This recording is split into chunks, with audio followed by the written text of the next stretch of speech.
안녕하세요. 이야기별입니다. 오늘은 아라비안 나이트 제8권의 시작 부분 바다에서 태어난 주르나르를 낭독해 드리겠습니다. 낭독을 허락해 주신 버무사 출판사에 깊은 감사드립니다. 아라비안 나이트와 함께 편안한 시간 보내시기 바랍니다. 옛날, 아주 먼 옛날, 아잠의 나라에 샤리만이라는 국왕이 있었는데 호라산에 궁전을 가지고 있었습니다. 100명에 이르는 비첩을 거느리고 있었으나 불행하게도 늙도록 딸이고 아들이고 자식이라고는 두지 못했습니다. 어느 날 우연히 왕은 문득 자기의 장래를 생각해보고 여생이 얼마 남지 않았는데 아들 하나도 두지 못해 조상으로부터 이어받은 자기 왕국을 물려줄래야 물려줄 후사가 없는 것을 한탄했습니다. 그 때문에 깊은 시름에 빠져 처연한 생각이 들었던 것입니다. 이런 생각으로 앉아 있는데 그때 백인 노예 하나가 어전으로 나와 말했습니다. 저 임금님, 문 앞에 상인이 데리고 온 노예 처녀가 하나 있습니다. 그런데 저렇게 맵시 좋은 여자는 한 번도 본 적이 없습니다. 그렇다면 상인과 처녀를 이리 데리고 오너라. 왕의 말에 그 상인이 모습을 나타냈습니다. 그런데 샤리만 왕이 노예 처녀를 보니 곧은 맵시에 금실로 단을 두른 비단 베일로 얼굴을 감싸고 있었습니다. 상인이 그 베일을 벗기니 처녀의 고상한 맵시에 온 방 안이 빛나고 7타래의 머리카락은 말의 꼬리처럼 발 뒤꿈치까지 치렁치렁 늘어져 있었습니다.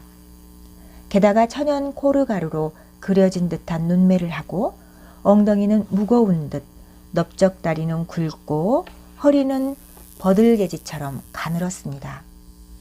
처녀의 애띤 모습을 보면 온갖 시름도 있고 어찌할 바 모르는 울분도 금세 꺼져 버릴 것만 같았으니 왕은 처녀의 뛰어난 맵시와 아름답기 짝이 없는 아미를 바라보고 깜짝 놀라 상인에게 물었습니다.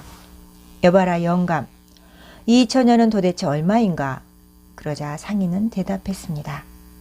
오, 임금님, 저는 이전 주인인 상인한테서 2000디나르에 샀습니다만 그 후 3년 동안 이 처녀와 여행을 같이 해왔기 때문에 여기 오기까지 그 밖에 금화 3000리페 비용이 들었습니다. 그렇다 해도 저는 그저 임금님께 진상할 생각이옵니다. 그래서 왕은 상인에게 호화로운 옷을 입혀준 다음 1만 디나르의 돈을 주었습니다. 상인은 왕의 너그럽고 자비로운 처사에 깊이 감사하며 그 손에 입맞춘 다음 어전을 물러났습니다. 왕은 그 처녀를 시녀에게 맡긴 다음 이 처녀를 가꾼 다음 혼자 쓸 방 하나를 마련해 주어라 하고 분부했습니다. 또 시종에게는 처녀에게 필요한 물건은 무엇이나 주고 방의 출입구는 모두 밖에서 자물쇠를 채워놓으라고 명령했습니다. 그런데 왕이 거처를 잡고 있는 이 수도는 하얀 도시라고 불리며 해변가에 자리 잡고 있었습니다. 그래서 시종들은 격자창이 바다 쪽으로 난 방을 처녀에게 마련해 주었습니다. 이윽고 샤리만 왕이 처녀의 방으로 들어가니 처녀는 말이라고는 한마디도 하지 않고 모르는 채 하고 있었습니다. 이것은 함께 있던 자들이 예법을 가르쳐주지 않았기 때문일 테지 왕은 그렇게 생각하고 처녀를 유심히 지켜보았습니다. 그 생김새는 푸른 하늘에 빛나는 태양인가 아니면 둥근 보름달인가 싶을 정도였으며 그 화사한 아름다움하며 균형이 잡힌 단정한 모습은 세상에서 보기 드문 맵시였습니다. 왕은 처녀의 아미와 자태에 완전히 넋을 잃고는 저도 모르게 조물주이신 알라를 찬양했습니다. 이윽고 왕은 온갖 종류의 산해 진미를 식탁에 늘어놓게 한 다음 자기도 먹으면서 처녀에게도 실컷 먹게 했습니다. 그러나 처녀는 그때까지도 한마디도 말이 없었습니다. 왕은 말도 건네고 이름을 물어보기도 했습니다. 그래도 처녀는 꿀먹은 벙어리처럼 한마디도 대답을 하지 않고 고개를 숙이고 있을 뿐이었습니다. 왕의 노여움을 모면할 수 있었던 것은 오직 본인의 비할 데 없는 미모와 타고난 요염한 자태 때문이었습니다. 왕은 속으로 속삭였습니다. 이 처녀를 만드신 신에게 영광 있으라. 한 점도 나무랄 데 없는 완벽한 자태라고 하는 것은 최고 지상하신 신 이외에는 있을 수 없는 것이거늘. 왕이 노예 계집애들에게 이 처녀가 입을 뗀 적이 있었더냐고 물어보았더니 모두들 여기 온 이래로 지금까지 아직 한마디도 입을 뗀 적도 없을 뿐더러 저희들에게 말을 건 적도 없었습니다 하고 대답했습니다.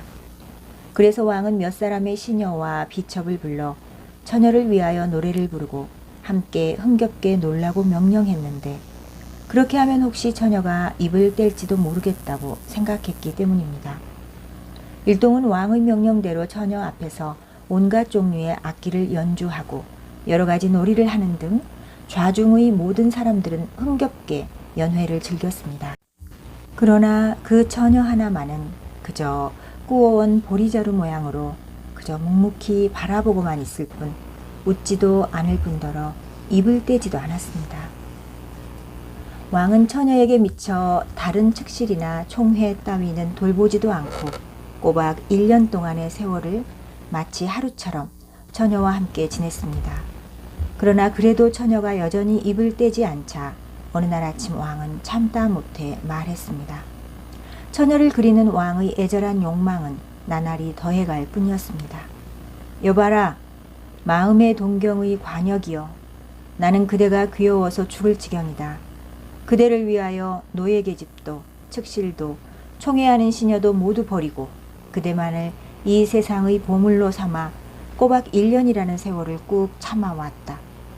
그래서 전능하신 알라께 아무쪼록 그대의 마음이 풀리고 나에게 말을 걸어주기를 비는 바이다. 그러나 그대가 벙어리라면 손짓으로라도 좋으니 그렇다고 가르쳐다오. 그렇게 하면 나는 단념하고서 그대에게 말을 걸어달라고 하는 부탁 따위는 눈꼽만치도 생각지 않겠다. 나는 그대와의 사이에 내가 이 세상을 떠난 후의 왕국을 이어줄 아들 하나 낳게 해주시기를 주에게 기도드리고 있다. 이 나이가 되어도 의지할 사람 하나 없고 후사 하나도 없으니 말이다. 그러하니 나를 사랑한다면 부디 대답 좀 해다오. 처녀는 잠시 고개를 숙이고 생각에 잠겨 있었는데 이윽고 얼굴을 쳐들고서 미소를 지었습니다. 이 모양을 본 왕에게는 마치 천둥 번개의 섬광이 번쩍 방 안을 비춰준 것처럼만 생각되었습니다. 처녀는 그제서야 겨우 입을 떼었습니다. 오, 마음도 넓고 사자처럼 용감무쌍하신 임금님, 알라께서는 전하의 기도를 들어주셨습니다. 왜냐하면 저는 벌써 임신한 몸, 태어날 아이가 사내애인지 여자애인지는 알 수 없지만 분만할 날이 가까이 다가왔습니다. 전하의 아이를 잉태하고 있지 않았다면 저는 한마디도 말을 하지 않았을 것입니다. 왕은 처녀의 이야기를 듣자 기쁨에 얼굴을 빛내면서 어쩔 줄을 몰라 처녀의 머리와 손에 입을 맞췄습니다. 소원을 이루어주신 신을 칭송할지어다. 가장 기쁜 것은 우선 첫째는 그대의 말, 다음에는 내 씨를 잉태했다는 그대의 소식이다.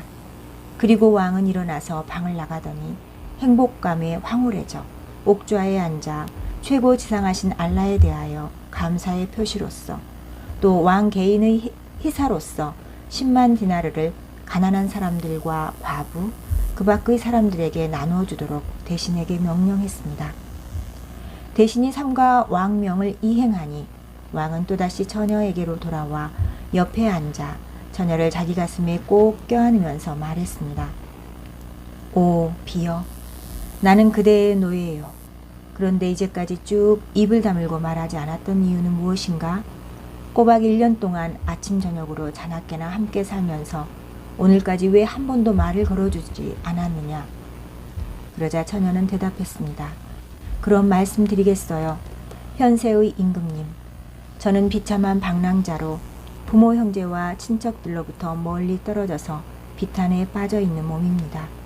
이 말을 들은 왕은 처녀의 심중을 깨닫고 그대는 비참한 신세라고 말하지만 나의 영토도 내가 가지고 있는 제보도 모두 그대 마음대로 할 수 있고 나 자신도 또한 그대의 종이 된 이상 그와 같은 말은 이젠 아무 근거도 없는 것이다. 그러나 부모 형제와 혈족들과 생리별했다는 그대의 말에 관해선 말이다. 거처만 가르쳐주면 사자를 보내어 데리고 와도 좋다. 이 말을 들은 처녀는 말했습니다. 실은 말입니다. 인자하신 임금님. 저는 바다에서 태어난 주르나르라고 하는데 부친은 바다의 왕자 가운데 하나였습니다. 부친이 돌아가신 후 저희들이 주권을 계승하기로 되어 있었으나 그 북새통에 다른 왕자 하나가 반기를 들고 저희들 손에서 영토를 빼앗아 버렸습니다. 저에게는 살이라고 하는 오빠 하나가 있고 어머니도 마찬가지로 바다의 여자였습니다. 그런데 저는 독신가인 오빠와 말다툼을 한 끝에 그러면 나는 육지 사람들의 손에 이 몸을 던져버리겠다는 말을 남겨놓고 바다에서 뛰쳐나왔습니다. 그리고는 달빛이 비치는 어느 섬의 해변에 앉아 있었습니다. 그러자 지나가던 한 사나이가 저를 자기 집으로 납치해가지고 동침할 것을 요구했습니다. 그러나 제가 그 사나이의 머리를 몹시 때려서 그 사나이는 숨이 넘어갈 지경이 되었습니다. 그래서 그 사나이는 저를 끌고 나와 전하께서 저를 사신 그 상인에게 팔아버렸습니다. 다행히도 그 상인은 사람이 좋고 품행도 단정한 데다 신앙심도 깊고 마음씨도 넓었습니다. 당신께서는 저를 위해 주시고 다른 어느 비첩 이상으로 저를 아껴주셨습니다. 그렇지 않았다면 저는 잠시도 전하 곁에 있지 않고 이 창에서 바다로 몸을 던져 어머니와 친척한테로 돌아가 버렸을 것입니다. 그러나 당신의 시를 잉태한 지금으로서는 부끄러워서 가족에게 돌아갈 수 없습니다. 왜냐하면 모두는 나를 언짢게 생각하여 비록 제가 맹세했다 하더라도 또한 전하께서 돈을 내시고 저를 사셨으며 이 세상의 보배로서 다른 어느 처첩보다도 오른손에 가지신 어떠한 재고보다도 저를 사랑해 주셨다고 말해준다 하더라도 제 말을 아무도 믿어주지 않을 것입니다. 이것이 제 신세 이야기입니다. 샤라자들은 날이 훤히 밝아오는 것을 깨닫자 여기서 허락된 이야기를 그쳤다. 741째 밤 샤라자드는 말을 이었다. 오 인자하신 임금님, 바다의 처녀 주르나르가 샤리만 왕의 물음에 대답하여 자기 신상에 관하여 자초지종을 이야기하자 왕은 처녀에게 감사하며 그 이마에 입을 맞췄습니다. 오 내 눈의 빛이여, 나는 그대와 헤어져서는 한시도 견딜 수가 없다. 그대에게 버림을 당하는 날에는 나는 당장에 죽고 말 것이다. 그러니 도대체 나는 어떻게 하면 좋지? 그러자 주르나르는 말했습니다. 오 임금님, 저의 분만 날도 가까웠으니 육친의 시중을 받기 위하여 그들을 이리 오라고 해야겠어요. 왜냐하면 육지의 여자는 바다 여자의 해산법을 모르며 바다의 처녀는 육지 처녀의 해산법을 몰라요. 집안 식구들이 온다면 서로 화해도 할 수 있으리라 생각합니다. 바다의 주민이 어떻게 하여 여기 들어올 수 있지? 몸도 흠뻑 젖어 있을 터인데. 현세의 임금님, 저희들은 마치 육지를 걸어 다니는 것과 마찬가지로 눈을 크게 뜨고 바다 속을 걸어 다니는 것입니다. 그것은 오로지 다윗의 아들 솔로몬의 도장 반지에 새겨진 신의 이름의 영검에 의한 것입니다. 그러나 임금님, 저의 부모와 형제들이 오시면 당신께서 저를 돈으로 사서 친절하고 다정하게 돌보아 주신 것을 하나하나 설명할 작정입니다. 당신께서도 저의 말에 맞장구를 쳐 주셔야 합니다. 그리고 그들은 자기들 눈으로 당신의 재산을 보면 당신이 분명히 임금의 아들로 태어난 왕자라는 것을 알게 될 것입니다. 왕이 그대 마음대로 하시오. 그대가 하는 일이라면 나에게는 아무 이의가 없소. 하고 대답하자 처녀는 다시 말을 이었습니다. 그래요. 저희들은 바다 속을 돌아다니며 바다 속에서도 태양도 달도 별도 하늘도 바라봅니다. 모두 대지의 표면에서 보는 것과 마찬가지입니다. 그러니까 바다 속에 있어도 지겨울 것이라곤 조금도 없습니다. 게다가 또 바다 속에서도 많은 사람들이 살고 있고 육지에 있는 여러 가지 모양, 온갖 생물들이 눈에 보입니다. 육지에 있는 것은 바다의 것에 도저히 비교가 안 됩니다. 왕은 처녀의 말을 듣고 몹시 놀랐습니다. 이윽고 처녀는 주머니에서 코모린산 침향 2 조각을 꺼내어 향로에 불을 피우고 그것을 불 속에 던졌습니다. 그리고 날카롭게 휘파람을 불더니 뭔가 알아들을 수 없는 말을 외웠습니다. 뭉게뭉게 연기가 솟아오르자 처녀는 옆에서 이 모양을 바라보고 있는 왕에게 말했습니다. 오, 임금님, 자, 일어나서 조그만 방에 숨어주세요. 저쪽 눈에 띄지 않도록 하여 제 오빠와 어머니의 육신들을 보여드릴 테니까요. 모두 이리 데리고 오겠어요. 이제 곧 희한하고도 불가사의한 것을 눈앞에 보시고 전능하신 알라께서 만드신 세상에서도 기이한 몇 사람의 모습에 깜짝 놀라실 것입니다.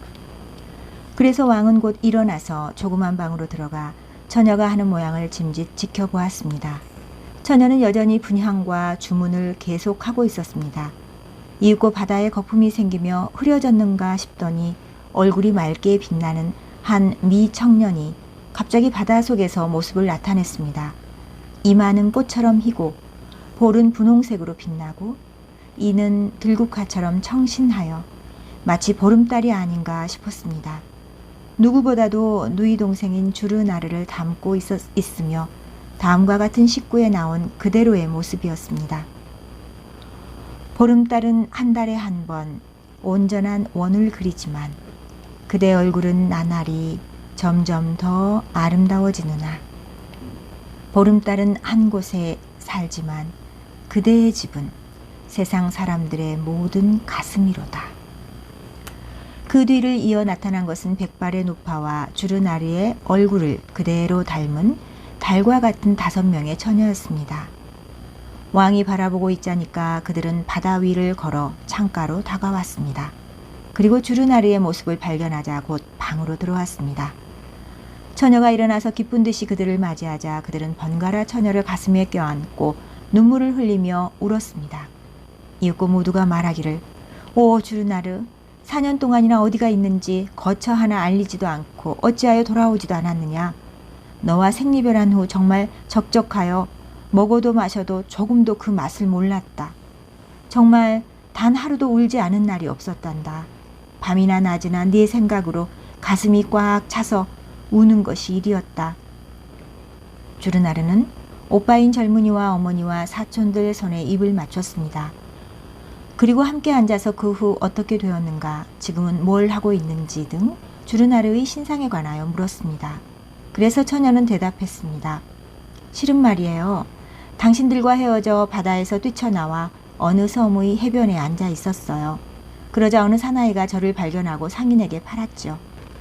그 상인은 나를 이 도시로 데리고 와서 이 나라의 임금님에게 1만 디나르로 팔아버렸어요.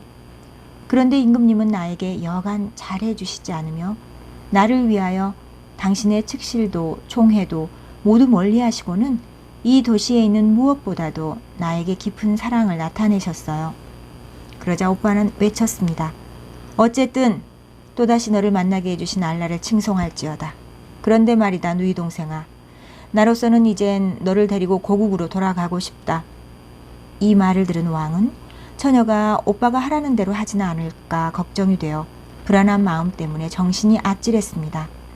비록 자기가 아무리 주르나르를 사랑하고 있다 해도 그녀를 막을 길이 없었으므로 왕은 그저 처녀를 잃지는 않을까 하는 공포에 마음이 어지러웠던 것입니다. 그러나 주르나르는 말했습니다. 오빠, 나를 사신 분은 이 도시를 다스리는 대왕이시며 총명하신 외에도 착하시고 또 여간 마음이 넓으신 분이 아니에요. 게다가 풍채도 뛰어나시고 재산도 많은 큰 인물이신데 불행하게도 아들도 딸도 두지 못하고 계십니다. 임금님은 나를 뜨겁게 우대하시며 여러 가지 은총을 베풀어 주셨어요. 나를 사신 후 오늘까지 나의 마음을 상하게 하는 그러한 말씀은 한마디도 하지 않고 그저 친절히 대해 주셨어요. 나에게 의논하지 않고서는 무엇 하나 혼자선 하시지 않으신답니다. 나로서도 왕의 곁에서 더할 나위 없이 행복하게 무엇 하나 부족함 없이 살고 있어요. 그러니 만에 하나라도 내가 여기를 떠나게 되면 임금님은 그대로 계시지는 못할 거예요. 한시도 내 곁을 떠나시지 못하기 때문이에요. 또 나로서도 임금님의 곁을 떠나면 살 것 같지 않아요. 임금님을 여간 사모하고 있지 않으며 함께 있는 동안 그 친절하게 해주시는 것은 이루 다 말할 수 없을 정도예요. 비록 아버님이 살아계신다 해도 대왕께서 베풀어 주시는 은총에 비할 수는 없을 거예요. 그리고 또 보시다시피 나는 벌써 임금님의 후사를 잉태하고 있는 무거운 몸이에요. 나를 바다의 왕의 딸로 태어나게 해주시고 육지의 대왕을 남편으로 해주신 알라를 칭송하십시다. 정말 임금님은 내가 잃은 것을 모두 다 보상해 주셨어요. 주르나르는 오빠에게 그 후에 자초지종을 들려준 다음 마지막으로 이렇게 덧붙였습니다. 알라께서는 나를 버리시지 않으시고 내가 잃은 것을 모두 다 보상해 주셨어요. 그런데 임금님에게는 아들이고 딸이고 자식이라고는 하나도 두지 못했으므로 나도 전능하신 알라께 매달려 임금님이 주에게서 받으신 영토와 궁전과 제보 등을 상속할 아들을 점지해 주십사고 기도드리고 있는 터입니다. 오빠와 사촌들은 주르나르의 이야기를 듣자 눈이 시원해지는 듯한 기분이 들어서 이렇게 말하는 것이었습니다. 오 주르나르, 네가 우리들에게 있어 얼마나 소중한지, 우리들이 얼마나 너를 사랑하고 있는지 너는 잘 모를 것이다. 또 네가 우리들에게 있어 다른 누구보다도 가장 그리운 존재이며 네가 아무런 고생도 하지 않고서 살아갈 수 있기를 바라고 있다는 것도 잘 알고 있을 것이다. 그러니까 네가 불안한 생활을 하고 있다면 함께 고국으로 우리들이 있는 곳으로 돌아가는 것이 좋다. 그러나 여기서 한가로이 남의 존경을 받으며 행복하게 살아갈 수 있다면 그것도 괜찮다. 그것이야말로 우리들이 바라는 바다. 어쨌든 우리들은 너의 행복 외에는 아무것도 바라고 있지 않으니까 말이다. 그러자 주르나르는 대답했습니다. 나는 여기서 더할 나위 없이 편하게 후한 대접과 호의를 받으며 살고 있어요. 왕은 그 말을 듣자 안도의 숨을 내쉬며 기뻐하고 말로는 하지 않았지만 주르나르에게 감사했습니다. 또한 처녀를 사모하는 연정은 한층 고조되어 마음의 구석구석까지 파고들었으며 처녀 쪽에서도 자기와 마찬가지로 자기를 사랑하고 자기와 함께 살며 자기의 자식을 낳으려고 원하고 있다는 것을 알게 되었으니 말입니다. 이윽고 주르나르는 시녀들에게 식탁을 차리라고 이르고는 주방에서 자기가 보는 데서 만들게 한 온갖 종류의 산해 진미와 과일과 과자 등을 늘어놓았습니다. 그리고 모두 다 같이 사이좋게 이것을 먹었습니다. 그러나 잠시 후에 일동은 주르나르에게 말했습니다. 우리들은 내 남편인 임금님에게 아직 인사를 안 했지. 우리들은 임금님의 허락 없이 이 궁전에 들어선 셈이야. 너는 임금님의 훌륭한 점을 입이 닳도록 칭찬했고 또 지금 네가 내놓은 이 요리도 임금님의 것인 셈이야. 그러면서도 우리들은 임금님과 동석한 것도 아니고 본 것도 아니다. 앞으로도 그분은 우리들을 알리 만무하고 이 자리에 나오셔서 식사를 같이 하시지도 않았다. 아마 우리들을 대접하기가 싫으신 모양이지. 일동은 갑자기 식사를 하다 말고 이처럼 주르나르에게 화를 냈습니다. 입에서는 마치 화롯불에서 튀는 것 같은 불꽃이 뿜어 나왔습니다. 왕은 이 광경을 보자 공포에 질려 넋을 잃고 말았습니다. 그러자 주르나르는 일어나서 일동을 달래고 남편인 왕이 숨어있는 조그마한 방으로 와서 말했습니다. 저 임금님, 제가 집안 식구들에게 얼마나 당신을 칭찬했는지 보시기도 하고 들으시기도 하셨겠죠? 아시다시피 저 사람들은 나를 데리고 함께 돌아가겠다고 말했습니다. 왕이 듣기도 하고 보기도 했소. 전능하신 알라께서 충분한 보답을 그대에게 해주시기를 기원하리다. 나는 어리석게도 오늘 이때까지 그대의 애정이 이렇게 깊으리라고는 미처 생각 못했소. 이제부터는 그대의 애정을 눈꼽만치도 의심하지 않겠소. 하고 말하니 주르나르는 말했습니다. 임금님, 온정을 갚는 길은 온정 외에는 없는 법이지요. 정말로 당신은 저를 너그럽게도 지극히 위해 주셨어요. 그리고 또 저를 마음속으로부터 깊이 사랑해 주시고 있다는 것도 알고 있어요. 당신께서는 온갖 영예와 온정을 저에게 베풀어 주셨고 당신이 사랑하시는 것, 원하시는 것을 모두 물리치면서까지 나만을 위해 주신 것입니다. 그러하니 어찌하여 이제 새삼스럽게 제가 당신을 버리고 헤어질 수 있겠어요? 그것은 고사하고 실은 당신께 부탁이오니 호의를 발휘하시어 좀 수고스러우시겠지만 저리 가셔서 우리 식구들에게 인사를 하실 수 없겠어요? 서로 알아두시면 깨끗한 애정도 우정도 싹트게 될 것입니다. 왜냐하면 현세의 임금님, 오빠와 어머니와 사촌들은 제가 당신을 칭찬하는 바람에 당신에게 몹시 마음을 뺏기고는 임금님을 배웁고서 인사를 드리기 전까지는 우리들은 너와 헤어져서 고국으로 돌아가지 않겠다고 말씀하시는 것입니다. 모두들 진정으로 용환을 배웁고 당신과 가까이 하고 싶어 하고 있어요. 좋소. 그것은 나 자신도 바라는 바요. 그렇게 말하고 왕은 일어나자 일동에게로 가서 공손히 초대면에 인사를 했습니다. 일동도 또한 일어나서 예를 다하여 공손히 왕을 맞았습니다. 그러고 나서 왕은 식탁에 자리를 잡고 모두와 함께 식사를 같이 했으며 이후로도 30일 동안 일행을 우대했습니다. 이윽고 그들은 자기 집이 그리워지자 왕비인 주르나르에게 작별을 고하고 두 사람의 허락을 얻어 고국으로 떠났습니다. 왕도 그들에게 예를 다했음은 말할 것도 없습니다. 그리고 얼마 후 주르나르는 해산달을 맞이하여 보름달과 같은 아들을 낳았습니다. 오랜 생애에 단 하나의 자식도 두지 못했던 왕으로서는 더할 나위 없는 경사였습니다. 그래서 성대한 축전이 베풀어지고 아름답게 장식된 도성은 7일 동안 마셔라 먹어라의 경축 속에 날을 보냈습니다. 그리고 7일째 되는 날에는 화라샤라는 주르나르 왕비의 모친을 위시하여 오빠와 사촌들도 왕비의 출산을 알고 찾아왔습니다.